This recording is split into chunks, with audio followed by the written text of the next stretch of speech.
الحمدللہ وحدہ لا شریک لہ والصلاة والسلام علی من لا نبی بعدہ۔ جب جانور کو ذبح کرنا ہو تو چند ایک امور سے بچنا ضروری ہے جو ذبح کرنے وقت نہیں ہونے چاہیے۔ جانور کے ذبح کرتے وقت یہ امور وہ ہیں جو مکروہ ہیں، اس کا بہت خیال فرمائیں۔ نمبر 1،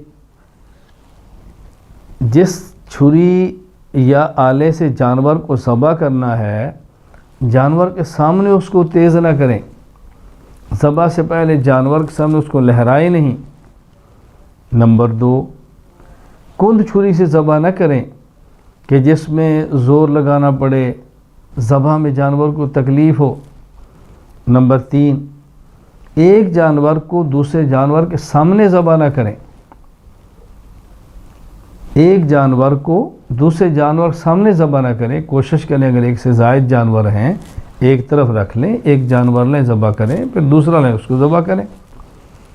نمبر 4، ذبح میں چاروں رگوں کے علاوہ چھری کی نوک سے حرام مغز کو نالی تک کاٹنا مکروہ ہے، یعنی صرف 4 رگیں ذبح کریں، مزید آگے لے جانا یہ مکروہ ہے۔ نمبر 5، ذبح کے دوران جانور کا سینہ کھول کر دل کو کاٹنا یہ مکروہ ہے، یعنی ادھر جانور ذبح کر رہے ہیں، ابھی ذبح مکمل بھی نہیں ہوا اور آپ نے کاٹ کے دل کو نکالا، اللہ اکبر، سے جانور کو تکلیف ہوتی ہے، احتیاط کریں۔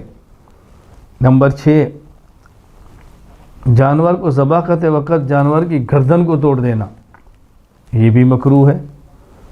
نمبر 7، جانور کی روح نکلنے اور جانور کے ٹھنڈا ہونے سے پہلے کھال اتارنا یا اعضاء کو کاٹنا یہ بھی مکروہ ہے۔ نمبر 8، جانور کو رات کے وقت ذبح کرنا یہ بھی مکروہ ہے جب روشنی کا انتظام ذرا کمزور ہو۔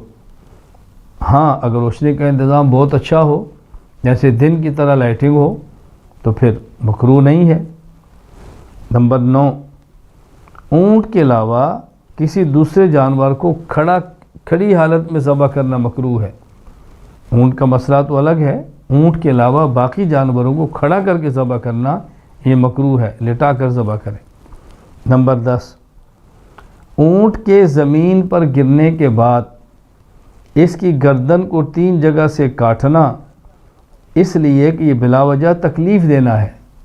اونٹ کو کھڑا کیا ہے، نہر کر دیا ہے، ذبح ہو گیا ہے، اونٹ گر گیا ہے، اب پھر ایک جگہ سے کاٹنا، دوسری جگہ سے کاٹنا، تیسری جگہ سے کاٹنا یہ مکروہ ہے۔